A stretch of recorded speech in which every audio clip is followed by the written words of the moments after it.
स्वामी विवेकानंद को अमेरिका जाने का अवसर मिला था, तो वहाँ पर 1893 की बात है, 1893 में एक विश्व धर्म सम्मेलन चल रहा था अमेरिका के शिकागो शहर में। तो उस विश्व धर्म सम्मेलन में विभिन्न जगह से बहुत सारे बड़े बड़े प्रतिष्ठित धर्म के पुरोहित, बड़े बड़े फिलोसोफर, बड़े बड़े विद्वान आए थे, जिनके पास बहुत विशाल विशाल उनके पास ज्ञान थी। लेकिन एक बात मैं आप लोगों को बता देना चाहता हूं, स्वामी विवेकानंद विश्व धर्म सम्मेलन में भाग लेने के लिए अमेरिका के शिकागो शहर नहीं गए थे, वे किसी अन्य काम के लिए गए थे। और लेकिन वहां पर उनको पता चला कि एक विश्व धर्म सम्मेलन चल रहा है। और आप लोग जानते हो, स्वामी विवेकानंद ने हमेशा अपने जीवन में हिंदू धर्म और सत्य सनातन धर्म का उन्होंने अगुवाई किया था। तो उन्हें लगा कि उनके लिए भी यह एक बहुत ही उत्तम अवसर है। तो अब स्वामी विवेकानंद भी उस अवसर को गंवाना नहीं चाहते थे, और जितने भी पाश्चात्य जगत के बड़े बड़े दार्शनिक थे, भारत का एक भिक्षुक को, भारत का एक साधारण भिक्षुक को मौका देने के लिए तैयार नहीं था। क्योंकि आज के डेट में जब आदमी थोड़ा उनका स्टेटस बढ़ जाता है सोसाइटी में, जब उनका लाइफ स्टाइल चेंज होता है, तो कमजोर लोगों को देखने का नजरिया ऐसा ही होता है। तो जो पाश्चात्य जगत के जो बड़े बड़े दार्शनिक थे, जो प्रोग्राम के जो ऑर्गेनाइजर थे, वे स्वामी विवेकानंद को स्टेज में बोलने के लिए अनुमति नहीं देने के पक्ष में थे। लेकिन एक प्रोफेसर, जिन्होंने स्वामी विवेकानंद की जो मानसिकता है, उनकी बौद्धिकता है, उसको समझ लिया था। इसलिए एक प्रोफेसर के कारण स्वामी विवेकानंद को स्टेज में अपना विचार रखने का अवसर मिला। बहुत लोग जब अपना विचार को रख चुके थे, तो जब स्वामी विवेकानंद अपने विचार को रखना शुरू करते, तो उन्होंने सबसे पहले dear sister and brothers of America बोलकर उन्होंने अपना भाषण, अपने विचार को एड्रेस किया था। उनके इर्द गिर्द तरह तरह के लोग, हर प्रकार के कैटेगरी के लोग उनके इर्द गिर्द बैठे हुए थे। तो स्वामी विवेकानंद भाषण देने लगते हैं। भाषण देने के क्रम में जिस तरह से गरज रहे थे, जिस तरह से वे अपने विचारों को अपने लोगों के सामने, वहां के उपस्थित लोगों के सामने रख रहे थे, सुनने वाले लोग सुनते रह गए। बहुत सारे पाश्चात्य जगत के बहुत सारे ऐसे लोग थे जो सोचते थे कि भारत में कोई सभ्यता नाम की कोई चीज नहीं है, भारत के लोगों में बुद्धि का अभाव है। इस प्रकार की विचारधारा पाश्चात्य जगत के लोगों के दिलो दिमाग में थी। लेकिन जब स्वामी विवेकानंद जब गरजने लगे, जब बोलने लगे, जब भारत की प्राचीन साहित्य, भारत की प्राचीन विज्ञान और संस्कृति के बारे में जब स्वामी विवेकानंद जब अपना विचार को रखने लगे, तो विदेश के जो लोग जो अपने आप को ज्ञानी समझते थे, वो एकटक स्वामी विवेकानंद को देखते रह गए। तब उस समय विश्व जगत के लोगों को पता चला कि भारत क्या था। तब तक दुनिया के लोगों को भारत क्या है या भारत क्या था, इस बात का ख्याल नहीं था। तो किसी एक महान यूरोप का एक दार्शनिक ने कहा था, अभी भी अगर आप अध्ययन करना चाहोगे तो अभी भी है, कि अगर आप भारत को जानना चाहते हो तो आप स्वामी विवेकानंद को पढ़ लो। कहने का अर्थ, अभी भी बहुत सारे ऐसे लोग हैं जिन्होंने स्वामी विवेकानंद के बारे में अध्ययन नहीं किया है। सच में अगर आप भी उन यूरोपियों की तरह जो भारत को बिना समझे, बिना जाने भारत के लोगों के ऊपर लांछन लगाते थे, भारत के लोगों के ऊपर प्रश्न खड़ा करते थे, भारत की सभ्यता को लेकर प्रश्न खड़ा करते थे और कहा करते थे कि भारत के लोग तो असभ्य थे, भारत के लोग में ज्ञान का अभाव था।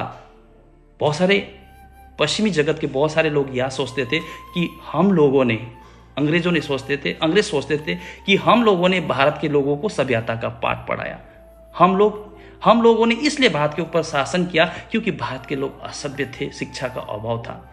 इस प्रकार की विचारधारा को अंग्रेजों ने फैलाने का कोशिश किया था, ताकि उनके द्वारा भारतीयों के ऊपर किया गया जो शासन था उसको जस्टिफाई कर सके। लेकिन स्वामी विवेकानंद ने शिकागो के इस धर्म सम्मेलन में, विश्व धर्म सम्मेलन में दुनिया को आईना दिखाने का काम किया। तो दुनिया भर के बहुत बड़े बड़े वक्ता आए थे एक तरह से आप बोल सकते हो, यह एक कंपटीशन था, वक्ताओं का एक कंपटीशन था धर्म को लेकर।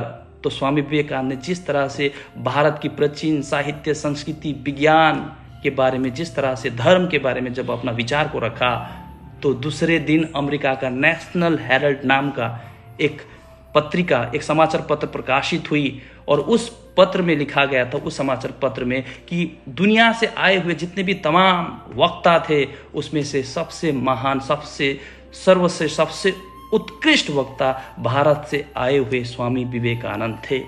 यह अमेरिका का नेशनल हेराल्ड में इस प्रकार से दूसरा दिन प्रकाशित किया और भारत की जो श्रेष्ठता है, भारत की जो महानता है, उस चीज़ को वहाँ पर उस पत्रिका के माध्यम से, उस न्यूज़पेपर के माध्यम से स्थापित करने का काम किया गया। मेरे प्यारे जितने भी व्यूअर्स हैं, आप लोग सुन रहे हो, अगर आप लोगों को लगता है कि यह जो विचार है आज के डेट में भी हमारे देश के लिए, हमारे समाज के लिए उपयुक्त है, तो आप इस वीडियो को आप शेयर कर सकते हो। मैं आप लोगों से सहानुभूति प्राप्त करने के लिए मैं नहीं बोल रहा हूँ, मैं चाह रहा हूँ कि हमारा जो देश है, समाज है, उसका सूरत बदलनी चाहिए, विशेषकर हमारी डूअर्स की, क्योंकि बच्चे पढ़ना नहीं चाहते हैं। बच्चा अपना अधिकांश जो समय है बेमतलब की चीज़ों में स्पेंड करना चाहते हैं। इसलिए मैं चाहता हूँ कि स्वामी विवेकानंद के बारे में पढ़े, उनके बारे में जाने, क्योंकि समाज में स्वामी विवेकानंद के विचारों को जानना बहुत ही जरूरी है। तो स्वामी विवेकानंद बहुत ही अल्प आयु में अविवाहित थे, उनकी मृत्यु हुई, स्वामी विवेकानंद की मृत्यु हो गई, लेकिन स्वामी विवेकानंद का विचार आज भी जीवित है। उन्होंने युवाओं को कहा, मरना तो निश्चित है, उन्होंने कहा 1 सप्ताह पहले मर जाओ, यह जो शरीर है इसको तो जाना ही है। अगर मरना सुनिश्चित है 1 सप्ताह पहले मरो, लेकिन कुछ अच्छा काम करके मरो। उन्होंने विशेषकर युवाओं को उन्होंने ललकारने का काम किया है। युवाओं को उन्होंने बार बार कई अवसरों पर उन्होंने आह्वान किया है कि उठो, जागो, तब तक दौड़ो जब तक तुम्हें जीवन में सफलता हासिल ना हो। आज के डेट में देखता हूँ बहुत सारे ऐसे युवा जो कुछ दिन मेहनत करते हैं, परिश्रम करते हैं और थक जाते हैं और उदासीन होकर अब जीवन में प्रयास करना ही छोड़ देते हैं। और उन्होंने कहा कि कल देश का भविष्य विशेषकर युवाओं के कंधों पर है, युवाओं के भुजाओं पर है, देश का निर्माण उनके हाथों में है, इसलिए देश का निर्माण करने का सबसे बड़ा दायित्व युवाओं के हाथ में है। तो इस तरह से वे स्वयं युवा थे और युवाओं को उन्होंने कई अवसरों पर बार बार उन्होंने आह्वान करने का कोशिश किया, उन्होंने चेतावनी देने की काम की कि अगर आप लोग पथभ्रष्ट हो जाओगे तो भारत का भविष्य पूरी तरह से डगमगा जाएगा। धर्म को लेकर भी उनकी जो विचारधारा थी बहुत ही उत्कृष्ट थी, क्योंकि उस समय जाति के नाम पर देश बटा हुआ था, लोग आपस में जाति और धर्म के नाम पर आपस में बटे हुए थे। आज के डेट में भी यह जो विचार है बहुत ही ज़्यादा प्रासंगिक है, इसलिए मैं आप लोगों को बता रहा हूँ। बोलते बोलते बहुत सारे विचार मेरे दिमाग में जन्म ले लेते और मैं अपने विचारों को इस तरह से आप लोगों के सामने साझा कर रहा हूँ। ऑनेस्टली मैंने नहीं सोचा था कि आज मैं इस तरह से आप लोगों को, मैं अपने विचारों को स्वामी विवेकानंद के संदर्भ में मैं अपने विचारों को आप लोगों के सामने प्रस्तुत करूंगा। मैंने ऐसा नहीं सोचा था, यह अपने आप होने लगा। पता नहीं इसके पीछे क्या राज है या क्या उद्देश्य है। तो धर्म और जाति के नाम पर उस समय समाज बटा हुआ था। स्वामी विवेकानंद ने अपने इन नंगे आंखों से देखा कि छुआछूत की भावना है, लोग एक दूसरे से बटे हुए हैं, लोग मिलकर कोई यूनाइटेडली काम नहीं कर रहे थे। तो स्वामी विवेकानंद जब इस स्थिति को देखा, और उस समय स्वामी विवेकानंद ने लोगों के ऊपर कटाक्ष करते हुए कहा था, हमारा जो धर्म है रसोई घर में है और हमारा जो ईश्वर है रसोई घर का जो पात्र है उसके भीतर है, छिपे हुए हैं, और हमारा घर का रसोई घर में प्रवेश करना मना है, क्योंकि प्रवेश करने से ईश्वर गुस्सा हो जाएंगे, ईश्वर नाराज हो जाएंगे। और स्वामी विवेकानंद ने कहा ये तो बेमतलब की बातें हैं। और स्वामी विवेकानंद ने कटाक्ष करते हुए कहा, उन रूढ़िवादी लोगों के ऊपर प्रहार करते हुए कहा कि वास्तव में वे लोग जो इस विचारधारा से बंधे हुए हैं, वास्तव में इस प्रकार के विचारधारा को फैलाने वाले जो लोग हैं, जो आपस में बांटने वाले जो लोग हैं, वास्तव में ये न ही पुराणपंथी है, न ही तांत्रिक है, न ही वेदपंथी है, ये कुछ नहीं है, ये तो छुओ नहीं वाले हैं। तो इस तरह से अपने विचारों से लोगों के ऊपर व्यंग कसने का काम किया। उन्होंने लोगों को इस प्रकार से प्रहार करने का काम किया ताकि लोगों के बीच में जो विभाजन था उसको समाप्त किया जा सके। क्योंकि स्वामी विवेकानंद को मालूम था कि देश को आजाद करना है, लेकिन देश आजाद कब होगा? देश आजाद तब होगा जब समाज के जो बंधन है ये टूट जाएंगे, जब लोग आपस में जुड़ेंगे, तब जाकर राजनीतिक एक धरातल बनेगी, तब जाकर लोग देश को आजाद करने के लिए संगठित होंगे। लेकिन समाज अगर इस प्रकार धर्म और जाति के नाम पर अगर बटा रहेगा तो देश भले आजाद कैसे हो सकता है? समाज के जो कुरीतियां हैं, समाज की जो बुराई है, जिन बुराइयों से समाज जंजीरों से बंधा हुआ है, जब तक यह जो जंजीर है अगर यह नहीं टूटेगा, देश को राजनीतिक रूप में संगठित करके ब्रिटिश के विरोध में आंदोलन भले कैसे छेड़ा जा सकता है। इसलिए एक चीज याद रखिएगा, राजनीतिक आंदोलन शुरू होने से पहले हमारे देश में सामाजिक सांस्कृतिक आंदोलन पहले शुरू हुआ था, तब जाकर राजनीतिक आंदोलन शुरू हुई। एकाएक भारत के राजनेताओं को आंदोलन करने के लिए एक माहौल नहीं मिला है। उसके लिए धरातल, उसके लिए मैदान तैयार करने का काम सामाजिक सुधारकों ने काम किया। सामाजिक सुधारकों ने जब धरातल को जब आंदोलन के लिए उत्कृष्ट बना दिया, आंदोलन के लिए अनुकूल बना दिया, तब जाकर राजनेताओं ने आंदोलन किया ब्रिटिश के विरोध में, तब जाकर देश आजाद हुई। कहने का मतलब है, if there had not been the existence of Swami Vivekanand, Raja Ram Mohan Rai and other prominent social leaders of India, then there might not have been the existence of you can say Sardar Vallabhbhai Patel or Jawaharlal Nehru or other many important leaders of India। जब तक सामाजिक धरातल उनके द्वारा, स्वामी विवेकानंद के द्वारा, राजा राम मोहन राय के द्वारा तैयार नहीं किया गया, तब तक राजनीतिक रूप में लोगों को संगठित करना संभव नहीं था। तो इस तरह से स्वामी विवेकानंद की तरह कई महापुरुषों ने हमारे इस देश की मिट्टी को, हमारे इस देश के समाज को पल्लवित और पुष्पित करने का काम किया है, और समाज आज उन महापुरुषों को पूरी तरह से भुला चुका है। इसलिए लोग आज देख रहे हो आप लोग, समाज में विकृतियां क्यों आ रही है? समाज में छोटे छोटे से लेके बड़े बड़े लोगों का जो व्यवहार है, उनका कार्यशैली है, उनका जो चरित्र है, वो धराशायी होते हुए दिखाई दे रहा है। ऐसा क्यों? क्योंकि हम लोगों ने महापुरुषों के बारे में और महापुरुषों के द्वारा किए गए उत्तम कार्य, उनके द्वारा किए गए जो सैक्रिफाइस, जिसके कारण आज देश खड़ा है, उसको हम लोगों ने भुला दिया।